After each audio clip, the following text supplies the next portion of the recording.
ಗಮನಿಸಬೇಕು. ಇಲ್ಲಿ ತನಕ ಇದೇನು ಮಕ್ಕಳಾಟಿಕೆನ ಒಟ್ಟಾರೆಯಾಗಿ ಫೇಮ್ಗೆ ಬರೋದಕ್ಕೆ ಈ ಪ್ರಯತ್ನಗಳನ್ನು ಮಾಡಿದ್ರ ಅನ್ನುವಂಥ ಮಾತುಗಳು ಕೂಡ ಕೇಳಿ ಬರ್ತಾ ಇತ್ತು.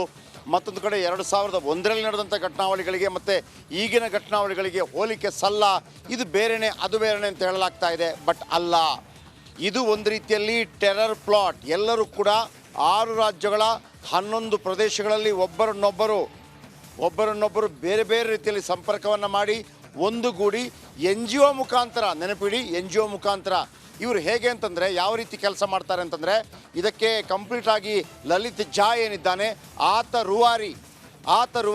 ನಾವು ಯಾವುದಾದ್ರೂ ಒಂದು ಮದುವೆ ಕಾರ್ಯಕ್ರಮಗಳಿಗೆ ಏನು ಮಾಡ್ತೀವಿ, ಒಂದು ಈವೆಂಟ್ ಮ್ಯಾನೇಜ್ಮೆಂಟ್ ಅಂತ ಕರಿತೀವಿ, ಅವರೆಲ್ಲ ವ್ಯವಸ್ಥೆಗಳನ್ನು ಮಾಡಿಕೊಡ್ತಾರೆ. ಹಾಗೆಯೇ ಇವರು ಹೆಂಗೆ ಅಂತಂದರೆ NGO ಮುಖಾಂತರ ಇವೆಲ್ಲವನ್ನು ಮಾಡೋದು. ನಮಗೊಂದು ದೊಡ್ಡ ರ್ಯಾಲಿ ಮಾಡಿಕೊಡ್ಬೇಕು, ಅವ್ರು ಮಾಡಿಕೊಡ್ತಾರೆ. ಅಥವಾ ಈ ಥರದ ಕೆಲಸಗಳಾಗಬೇಕು. ಒಂದು ರೀತಿಯಲ್ಲಿ ಎಕ್ದಮ್ ಕ್ರಿಮಿನಲ್ ಆ್ಯಕ್ಟ್ ಇದು, ಒಂದು ರೀತಿಯಲ್ಲಿ ದೇಶದ್ರೋಹಿ ಕೃತ್ಯ. ಇಲ್ಲಿ ನೀವು ನೋಡಿ, ನೋಡಿ ಇವನು ಲಲಿತ್ ಝಾ, ಇಲ್ಲಿ ನೀವು ಗಮನಿಸ್ಬೋದು ಲಲಿತ್ ಝಾ ಅಂತ ಹೇಳಿ ಇವನ ಹೆಸರು. ಓಕೆ, ಇವನು ನೋಡಿ ಜಾಯಿಂಟ್ ಕಮಿಷನರ್ ಪತ್ರ ಬರೀತಾನೆ, ಕೋಲ್ಕತ್ತಾದ ಜಾಯಿಂಟ್ ಕಮಿಷನರ್ಗೆ ಒಂದು ಪತ್ರವನ್ನು ಬರೆಯೋ ಮುಖಾಂತರ ನೋಡಿ, prayer for NOC for rally, no objection certificate ನಮಗೆ ಬೇಕಾಗಿದೆ. This is to inform that we have decided to organise the rally on 23/7/2023. Details of the programme are given below. ಈ ಥರ ನೋಡಿ, ಎಷ್ಟು ಗಂಟೆಯಿಂದ ಎಷ್ಟು ಗಂಟೆಗೆ ಇದೆಲ್ಲ ಮಾಹಿತಿಗಳಿರುತ್ತೆ. ನೀವು ಇದನ್ನು ಗಮನಿಸ್ಬೋದು. ನಾನು ಕಂಪ್ಲೀಟ್ ಎಲ್ಲವನ್ನು ತೋರಿಸೋಕ್ಕಾಗಲ್ಲ, ಅರ್ಧ ಮಾತ್ರ ತೋರಿಸ್ತಾ ಇದ್ದೀನಿ, ನೀವು ಗಮನಿಸಿದ್ದೀನಿ. ಲಲಿತ್ ಝಾ ಇವರಿಗೆ ಇದೇ ಕೆಲಸ. ಇವರು ಇಡೀ ಟೀಮ್ ಮಾಡಿಕೊಂಡು ಬೇರೆ ಬೇರೆ ರೀತಿಯಲ್ಲಿ, ಇದೀಗ ಮನೋರಂಜನೆ ಇರ್ಬೋದು, ಮನೋರಂಜನೆ ಸಂಪರ್ಕ ಮಾಡ್ತಾರೆ. ಅದಾದ ನಂತರ ಅಲ್ಲಿ ನೀಲಂ ಆಕೆಯನ್ನು ಸಂಪರ್ಕ ಮಾಡ್ತಾರೆ. ಇವರು ಒಂದಲ್ಲ ಒಂದು ರೀತಿಯಲ್ಲಿ, ಒಂದು ಕಡೆ ಈ ರೈತ ಆಂದೋಲನ ಏನು ನಡೀತಾ ಇತ್ತು ಅದರಲ್ಲಿ ಭಾಗವಹಿಸಿದರು. ಬೇರೆ ಬೇರೆ ಇಂಥ ಏನು ದೊಡ್ಡ ಮಟ್ಟದಲ್ಲಿ ಪ್ರತಿಭಟನೆಗಳಾದಾಗ ಅದರ ನೇತೃತ್ವ ವಹಿಸುವಂಥದ್ದು ಇವರಿಗೆ ಇದುವೇ ಕೆಲಸ ಭಾಳ ಮುಖ್ಯವಾಗಿ. ಆದರೆ ಇವರೆಲ್ಲರೂ ಸೇರಿ ಮೊನ್ನೆ ಇದೇ ಲಲಿತ್ ಝಾ ಏನಿದ್ದಾನೆ ಆತ ಸಂಸತ್ನ ಹೊರಗಿದ್ದುಕೊಂಡು ಎಲ್ಲ ಘಟನಾವಳಿಗಳಾಯ್ತಲ್ಲ, ಎಲ್ಲೋ ಬಾಂಬ್ ಸ್ಪ್ರೇ ಎಲ್ಲ ಆಯ್ತಲ್ಲ, ಹೊರಗಡೆ ತೆಗೆದುಕೊಂಡು ಬಂದಾಗ ಅದನ್ನೆಲ್ಲ ನನಗೀಗ ಅನಿಸ್ತಾ ಇದೆ, ಅಲ್ಲಿ ಸಾಗರ್ ಶರ್ಮಾ ಇವರನ್ನೆಲ್ಲ ವಶಕ್ಕೆ ಪಡೆದುಕೊಂಡಾಗ ಅವರು ಬೇಕು ಅಂತಲೇ ಅದನ್ನು ಸಿಡಿಸ್ತಾ ಇದ್ರು. ಅದನ್ನು ಈತ ದೂರದಲ್ಲಿ ನಿಂತು ರೆಕಾರ್ಡ್ ಮಾಡಿ ಇವತ್ತು ಬೆಳಗಿನ ನಾವು ತೋರಿಸ್ತಾ ಇದ್ವಿ. ಆತ ಅದನ್ನು ತಮ್ಮ ಗ್ರೂಪ್ಗೆ ಕಳಿಸ್ತಾ ಇದ್ದ. ಇದು ಒಂದು 5-6 ರಾಜ್ಯಗಳಲ್ಲಿ ಒಂದು ಕೂಡಿ ಏನೋ ಒಂದು ದೊಡ್ಡ ಮಟ್ಟದ ಅನಾಹುತ ಮಾಡುವಂಥ ಪ್ರಯತ್ನ, NGO ಮುಖಾಂತರ ಒಬ್ಬರನ್ನೊಬ್ಬರು ಸಂಪರ್ಕಿಸಿ ಅನಾಹುತ ಮಾಡುವಂಥ ಪ್ರಯತ್ನ. ಇದೀಗ ಲಲಿತ್ ಝಾ ಅವನೇ ಮಾಸ್ಟರ್ ಮೈಂಡ್ ಅನ್ನೋದು ಗೊತ್ತಾಗ್ತಾ ಇದೆ. ಅವನನ್ನು ಪತ್ತೆ ಹಚ್ಚುವುದಕ್ಕೆ ಸಾಕಷ್ಟು ಪ್ರಯತ್ನಗಳು ಕೂಡ ಆಗ್ತಾ ಇದೆ.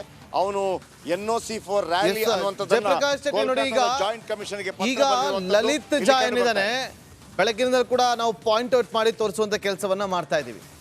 ಈತ ಹೊರಗೆ ನಿಂತು ಆತ ಚಿತ್ರೀಕರಣವನ್ನ ಮಾಡಿ ಗ್ರೂಪ್ಗಳಿಗೆ ಶೇರ್ ಮಾಡ್ತಾ ಇದ್ದ. ಆದ್ರೆ ನಮಗೆ ನಿನ್ನೆಯಿಂದಲೂ ಕೂಡ ಒಂದು ಅನುಮಾನಗಳು ವ್ಯಕ್ತವಾಗ್ತಾ ಇತ್ತು. ಸಂಸತ್ ಆರಂಭ ಆದ ಬಳಿಕ ಮಧ್ಯಾಹ್ನ 1:03 ಇಷ್ಟೆಲ್ಲ ಘಟನೆಗಳು ನಡೆಯುತ್ತೆ. ಅದಾಗಿ ಕೆಲವೇ ನಿಮಿಷಗಳಲ್ಲಿ ಎಲ್ಲ ಸುದ್ದಿಗಳು ಕೂಡ ಇಡೀ ಸೋಷಿಯಲ್ ಮೀಡಿಯಾದಲ್ಲಿ ಹೊರಹೊಮ್ಮುತ್ತೆ, ಹರಿದಾಡೋದಕ್ಕೆ ಶುರು ಮಾಡುತ್ತೆ. ಅಂದರೆ ಇವರು ಯಾವ ರೀತಿಯಾಗಿ ಒಳಗಡೆ ನುಗ್ಗಬೇಕು, ಒಳಗಡೆ ಹೋದ ಬಳಿಕ ಏನು ಮಾಡಬೇಕು, ಅದೆಲ್ಲವನ್ನ ಕೂಡ ನಾವು ಹೇಗೆಲ್ಲ ಸೋಷಿಯಲ್ ಮೀಡಿಯಾದಲ್ಲಿ ಅಪ್ಲೋಡ್ ಮಾಡಬೇಕು ಅನ್ನೋದ್ರ ಬಗ್ಗೆ 9 ತಿಂಗಳು ಇವರು ನಿರಂತರವಾಗಿ ಸ್ಕೆಚ್ ಹಾಕೊಂಡು ಬಂದಿದ್ದಾರಲ್ಲ. ಇದರ ಹಿಂದಿರುವಂಥ ಪ್ರಮುಖ ಕಾರಣ ಏನು, ಇವ್ರಿಗೇನು ಸಿಗ್ತಾ ಇತ್ತು ಅಂತ ಪ್ರಶ್ನೆ ನಮ್ದೆಲ್ಲ ಸಾರ್ವಜನಿಕರು ಕಮೆಂಟ್ಗಳು ಮಾಡ್ತಿದ್ದಾರೆ. ಇದು ಕೂಡ ಭಾಳ ಮುಖ್ಯವಾಗಿ ತನಿಖೆಯಲ್ಲಿ ಸಾಬೀತಾಗಬೇಕು. ನಿಮಗೆ ಒಂದು ವಿಚಾರ ಹೇಳ್ತೀನಿ. ಪೆರಂಬದೂರಲ್ಲಿ ರಾಜೀವ್ ಗಾಂಧಿಯವರ ಹತ್ಯೆ ಆದಾಗ ಯಾರು ಹತ್ಯೆ ಮಾಡಿದ್ರು ಅನ್ನುವಂಥ ಫೋಟೋ ಇದೆಯಲ್ಲ, ಅವತ್ತಿನ ದಿನಮಾನಗಳ ನೆನಪಿದ್ರೆ ಮರುದಿವಸ ಒಂದು ಫೋಟೋ ಬರುತ್ತೆ ಪೇಪರ್ಗಳಲ್ಲಿ. ಅದನ್ನು ಅದೇ LTT ಒಬ್ಬ ಸದಸ್ಯ ರೆಕಾರ್ಡ್ ಮಾಡಿರ್ತಾನೆ. ಅವ್ರಿಗೇನು ಅಂತಂದರೆ ಎಲ್ಲವನ್ನು ಕೂಡ ಡಾಕ್ಯುಮೆಂಟೇಷನ್ ಮಾಡುವಂಥ ಒಂದು ಅಭ್ಯಾಸ ಇರುತ್ತೆ. ಈ ರೀತಿ ಆಯಿತು. ನಾವು ಮತ್ತೊಂದು ಕಡೆ ಈಗ ಯಾವುದಾದ್ರೂ ಒಂದು ಕೆಲಸಕ್ಕೆ ಅಪ್ಲಿಕೇಶನ್ ಹಾಕಿದಾಗ ಹೆಂಗಿರುತ್ತೆ, ನಮ್ಮ ಪ್ರೊಫೈಲ್ ಹೆಂಗೆ ತೋರಿಸ್ತೀವಿ, ನಾನು ಇದನ್ನು ಮಾಡಿದ್ದೆ ಅಂತ. ಮೊದಲೆಲ್ಲ ಪತ್ರದಲ್ಲಿ ಬರೀತಾ ಇದ್ರು, ಈಗ ವಿಡಿಯೋದಲ್ಲಿ ತೋರಿಸ್ತಾರೆ.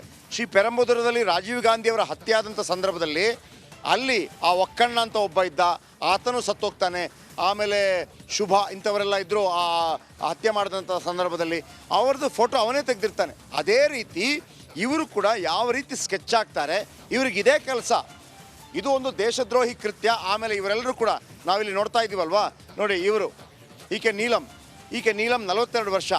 ಅವರ ತಾಯಿ ಹೇಳ್ತಾರೆ ಆಕೆ ಕೆಲಸಕ್ಕಾಗಿ ಹುಡುಕಾಡ್ತಾ ಇದ್ಲು ಅಂತೇಳಿ. ಇದೇ ನೀಲಂ ಈ ಹಿಂದೆ ನಡೆದಂಥ ರೈತ ರ್ಯಾಲಿಯಲ್ಲಿ ಪಾಲ್ಗೊಂಡು ಬಹಳ ದೊಡ್ಡ ಪ್ರತಿಭಟನೆಗಳನ್ನು ಮಾಡಿದರು. ಇವರಿಗೆ ಪ್ರತಿಭಟನೆ ಮಾಡಬಾರ್ದು ಅಂತಲ್ಲ, ಪ್ರತಿಭಟನೆ ಖಂಡಿತವಾಗ್ಲೂ ಮಾಡೋದಕ್ಕೆ ನಮಗೆ ಅವಕಾಶ ಇದೆ.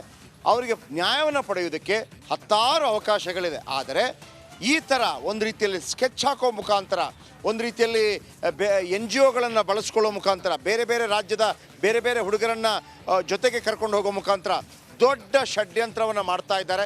ಈಗಾಗಲೇ ಕೋರ್ಟ್ ಮುಂದೆ ಇವರನ್ನು ಹಾಜರುಪಡಿಸಲಾಗಿದೆ. ಈ ತನಿಖೆಗಳು ಖಂಡಿತವಾಗ್ಲೂ ಹಳ್ಳ ಹಿಡಿಯೋದಿಲ್ಲ ನಾಗೇಂದ್ರ ಬಾಬು. ಒಂದಂತೂ ಭಾಳ ಸ್ಪಷ್ಟ, ಈ ತನಿಖೆಗಳು ಯಾವತ್ತೂ ಹಳ್ಳ ಹಿಡಿಯೋದಿಲ್ಲ. ಈ ತನಿಖೆ ಸತ್ಯಾಸತ್ಯತೆ ಹೊರ ಬಂದೇ ಬರುತ್ತೆ. ಯಾಕೆ ಈ ಥರ ಮಾಡ್ತಾ ಇದ್ದಾರೆ, ಇವರ ಹಿಂದೆ ಯಾರು, ಡೈರೆಕ್ಟರ್ ಯಾರು, ಕೊರಿಯೋಗ್ರಾಫರ್ ಯಾರು, ಪ್ರೊಡ್ಯೂಸರ್ ಯಾರು, ಸ್ಕ್ರಿಪ್ಟ್ ರೈಟರ್ ಯಾರು, ಡೈಲಾಗ್ ರೈಟರ್ ಯಾರು, ಎಲ್ಲವೂ ಇಂಚಿಂಚು ಮಾಹಿತಿಗಳು ಹೊರ ಬಂದೇ ಬರುತ್ತೆ.